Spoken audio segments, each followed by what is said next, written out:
Hello, good evening and welcome to the Friday edition of the sports segment here on the Joy News Prime with me, Owuraku Ampofo. First, we talk about rugby because Ghana is on the verge of reaching its first ever 7th World Cup as the Eagles take on the best African teams in Kampala this weekend. Here's a preview by Joy Sports rugby correspondent Asari Bidiako. The Eagles of Ghana will fight for one of the 3 African slots at this year's Rugby World Cup Sevens when they go head-to-head with 13 countries, including powerhouses Uganda and Kenya. After emerging champions in the pre-World Cup qualifier in November last year, Ghana will be looking forward to moving a notch higher in the final shootout in Kampala. For Captain Selom Gavo, the Eagles are not under pressure to impress. We don't take pressure. Pressure is a privilege, and we're just looking forward to our first game. We're not focused on any other team except ourselves. So what they're preparing, I'm sure everyone's preparing because there's a lot at stake. But we only focus on ourselves and we look forward to playing there. So World Cup qualification at stake, Commonwealth qualification at stake. Can this team do it? You're the captain of the team. I believe we can. Up to now we haven't, we don't set ourselves those big targets. We just focus on one game at a time. So I think that's our process again.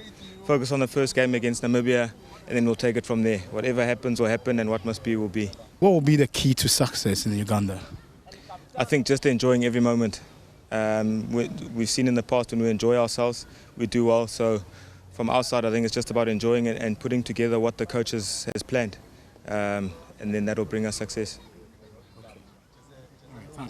Head coach Lovemo Kuzurera expects the team to get off to a promising start. Like I said, our target at the moment is to make sure we win the first game. Everything else comes after, because if we can't prepare for what's coming after when we have the bigger fixture in front of us. That fixture is, when we beat Namibia, then we know that we will, according to the tournament, how we plan to play the next fixture, but we don't know who will play after that.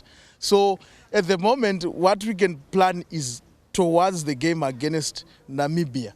If we beat them, then we'll try and then prepare in that tournament. Definitely, it will be an advantage if we beat them.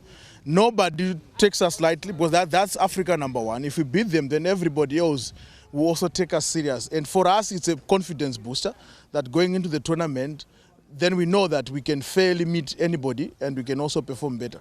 The top 3 finishers at the end of the 2-day tournament will represent the continent in the Rugby World Cup Sevens in South Africa later this year, while the 2 highest ranked eligible teams will make it to the 2022 Commonwealth Games.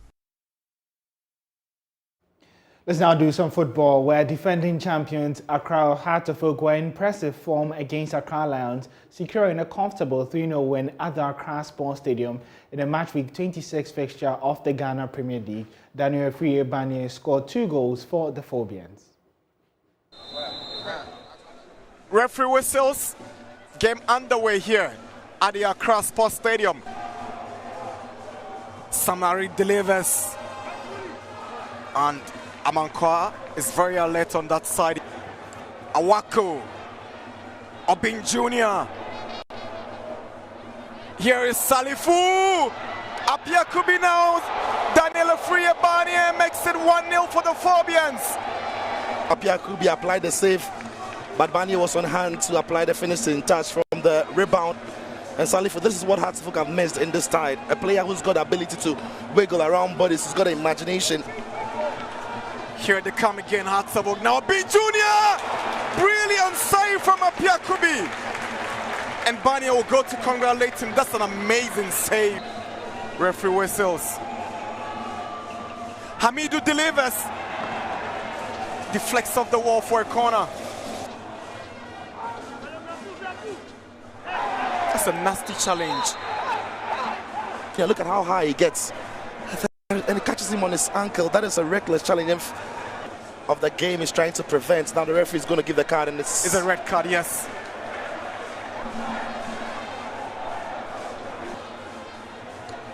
Hamidou swings one in, and he's just alert and grabs it firmly for the Phobians. Hamidou curls one in, and half time at the Accra Sports Stadium. Accra Lions 0, Heart of Oak 1. whistles, and here we go for second half football here at the Accra Sports Stadium. The Phobians pushing for the second, and what a goal they scored.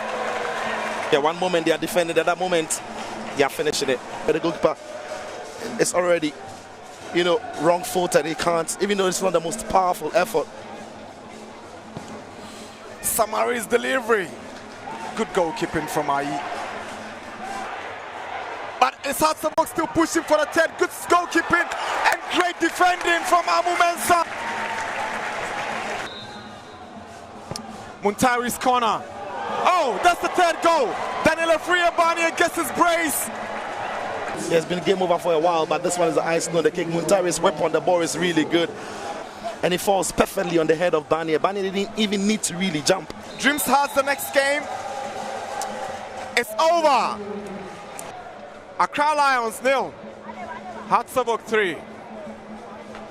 Yeah, it's very unfortunately we started very well, and after 10 minutes, our players just dropped back, which was not good.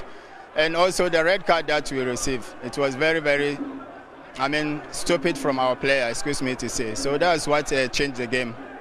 Yeah, but again, especially like as you mentioned in that first half, as the team was dominating, were they a bit shy or showing too much respect to Hatsabok in terms of trying to press us in their own half or commit a lot more bodies in their half? I think they give Hatsabok a lot of respect, which it's not supposed to happen. This is not the first round. They played the first round. They saw how the Premier League is. So I expect them to play more. They don't have to respect any player when they are on the pitch. Yeah, it's very unfortunate that we lost, and I think we have to go and prepare for the next match. All right, but again, the red card didn't play a good part for your side, but is the defeat down to the red card, or there were a lot more of the things that your players didn't do in the game prior to the red card that ultimately cost you the game? Yes, I think we allowed them a lot of spaces. When you look at the first goal, just one pass beat all of our lines, which was not good. So I think we have to work on it. We give them a lot of space. I think it's part of the respect they have for the players. I don't think it should happen.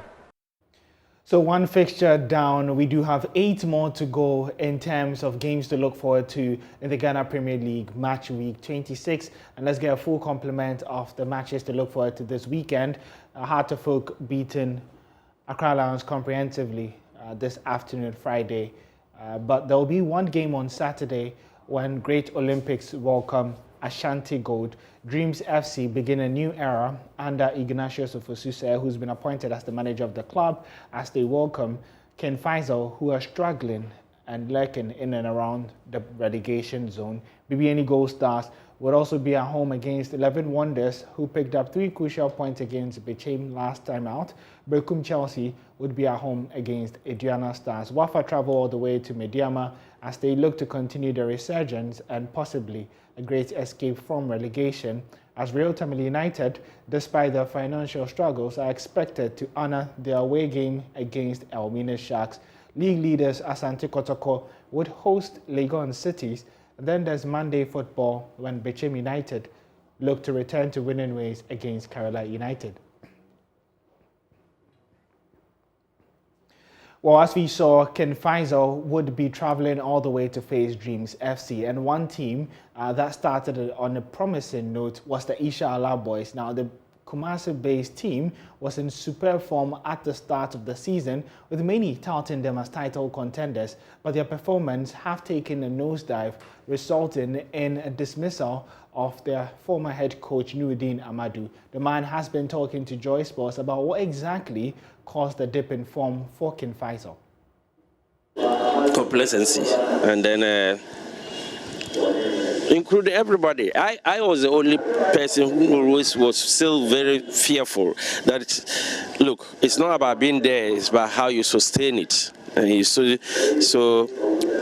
in some way along the lines, some disciplinary issues, because as a young club, when you don't have equally good substitutes. The few players that have been playing, because I realized that I was not able to pick at least 2 players for each position. And so I decided that I'll let them concentrate on the few and see how it goes. It went on well. But unfortunately, during the window break, we couldn't beef up the team because where are you going to take the players? And we don't also have the financial muscle to do that. And so those players who even came around were either inactive or very dormant for one reason or the other. So if after 1 week, when Kotoko played their outstanding match against us and then the league resumed, so how are you going to prepare players who have been inactive? So we have to just do with those who are. So that is how came some of the players very complacent.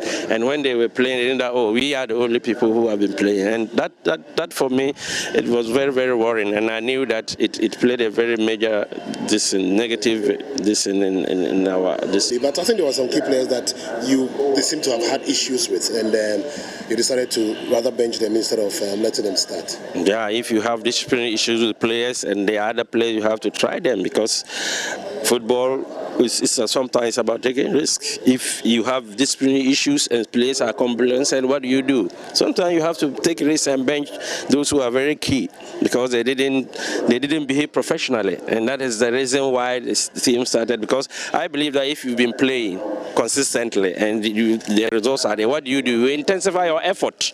You don't sit back and become complacent. Do you see any improvement? Do you see any changes happening anytime soon, especially in terms of how the club is being run administratively? I cannot say much since I left, but since I left, they have also lost 2 games, and then I cannot say much because I have just left, and then I'm on my own. So I don't know exactly what is happening, but maybe we need to see in the coming matches that we are to play what is going to happen, because he has brought in a Serbian coach. And let's see how he will also perform, because I believe that I'm an individual and the collective interest should supersede my individual interests. And still on the Ghana Premier League, Hearts of Oak's left back Dennis Kosa has opened up about sharing free kick duties with Suleiman Tari as well as his personal ambitions. We've talked about it, but then looking at his Muntari's experience level, he has played. We know Muntari from what he has done for himself and then the national team, the kind of qualities he possesses. So in such situations, we know he can also deliver. So we just leave him to do the Muntari thing that he has been doing. Not notwithstanding, but then we approach him and then we talk and then we just leave it for him to also. We can also play. Owuraku is there, Salim, Muntari, myself, a couple of players can. But then I think Salim got a chance to play one. Presidential. So it's something. It's not like we just left everything for him. No, we just talk about it and then we decide on who to play at the angle where the ball is, and then we decide, okay, when he plays, probably to help us this place, let's leave it for this person to also do the same. What would you say is the next level for Dennis Kosa, and what are you looking to achieve? For that achievement, we are probably win the league with Hearts, go on to win the FA Cup as well, and then make sure we probably step into Africa and then this time around do much more better than they did last year. So I think probably move higher than that as well. So we are still working, we are still keeping the focus. You speak of winning the league. The league looks like a very tough task at this moment. What's the feeling like in camp? Is it that you think you can For now, catch up? Nothing is impossible. We are still in it. We still have 15 or 14 matches more to go. So, and then that's a whole lot of matches, and then so many can happen within that period. Yeah. So we still have to stay focused and then believe in the process, work towards that tonight. Until the league, we declare a winner, everybody's in contention to win the league. It's time for us to take a break, but when we come back, Tyson Fury returns to the ring. Or to describe Tyson Fury as pumped for the bout would definitely be an understatement. We'll be providing you with all the reactions and highlights of the bout on Monday when we bring you the Joy News Prime Sports segment at 8:15. But before we go, let's just get you fired up for what should be an incredible weekend of football action. Especially with the Premier League, because you would have to wake up early. There's early kickoff between Arsenal, who are also fired up after their London victory over Chelsea, against a depleted Manchester United side after they were thumped by 4-0 against Liverpool in midweek. And other significant fixtures include Manchester City, who have to keep pace with Liverpool. Liverpool are in that Merseyside derby on Sunday, whilst Manchester City host Roy Hodgson's Watford on Saturday.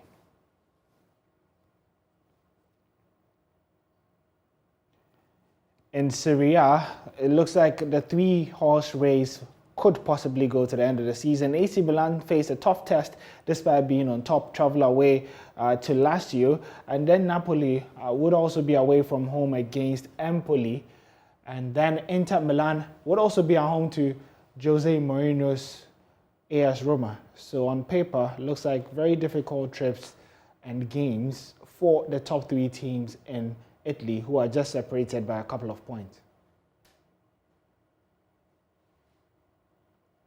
In the Bundesliga, Wolfsburg beat Mainz by 5-0, a very crucial victory for them in terms of their late escape from relegation. But there would be other fixtures over the weekend. And most importantly, the 2 big sides in the country, the Klassiker, Bayern Munich hosting Borussia Dortmund.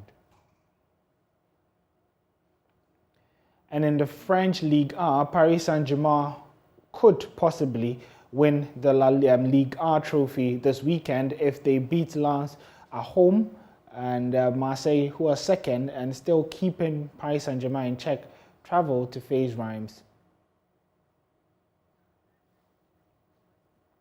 Well, that's how we wrap up the sports segment here. You can get some more sports stories on myjoyonline.com/sports, or you can follow us on social media at Joy Sports GH on Facebook, Instagram, and Twitter. My name is Owuraku Ampofo, and do have a fantastic weekend.